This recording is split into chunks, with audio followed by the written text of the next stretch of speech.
নমস্কার বন্ধুরা, আপনারা সবাই কেমন আছেন? আপনাদের আজকের আলুর চপের রেসিপি শেখাবো। প্রথমে আলুটাকে সিদ্ধ করে নেবেন। সিদ্ধ করে আলুর খোলাগুলো ছাড়িয়ে আলুটাকে ভালো করে মেখে নেবেন।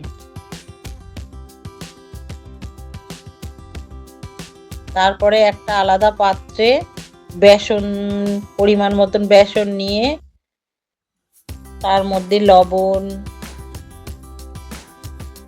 হলুদ, লঙ্কার গুঁড়ো, বেকিং পাউডার আর পরিমাণ মতন জল দিয়ে ওটাকে একটা স্মুথ ব্যাটার তৈরি করতে হবে।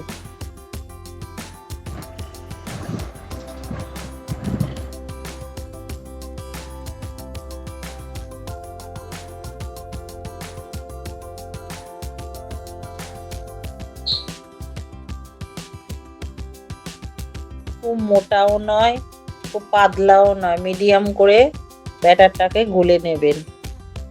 তারপরে আলাদা পাত্রে কড়া গরম করে তেলটা অল্প গরম হলে একে একে গোটা জিরে, পেঁয়াজ কুচি, রসুন পেস্ট, আদা পেস্ট, কাঁচা লঙ্কা কুচি দিয়ে মশলাটাকে ভেজে নেবেন।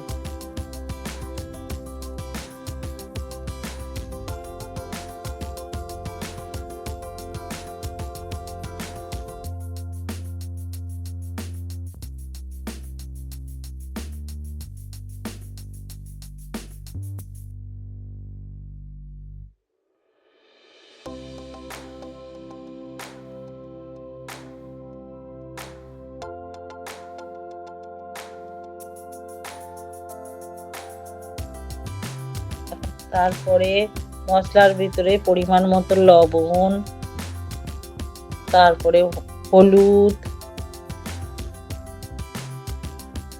দিয়ে ভালো করে নাড়াচাড়া করবেন। তারপরে ওর মধ্যে আলু মাখাটা দিয়ে দেবেন। দেওয়ার পরে ওটাকে ভালো করে মশলার সঙ্গে মিশিয়ে নেবেন। তারপর ওটাকে ভালো করে মেশানোর পরে একটা আলাদা পাত্রে ঢেলে রাখবেন।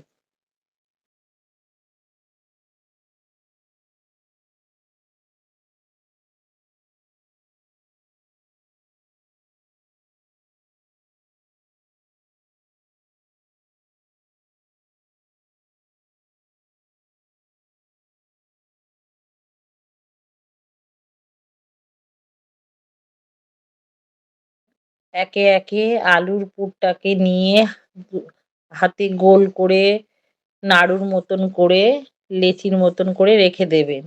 তারপরে ওই আলুর পুরটাকে আলুর পুরটাকে দু হাত দিয়ে চেপে দেবেন।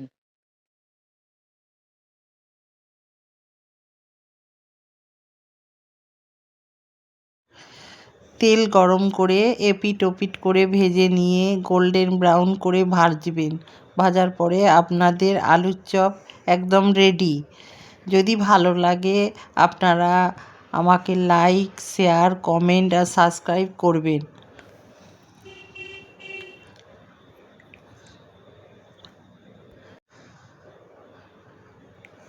Thank you.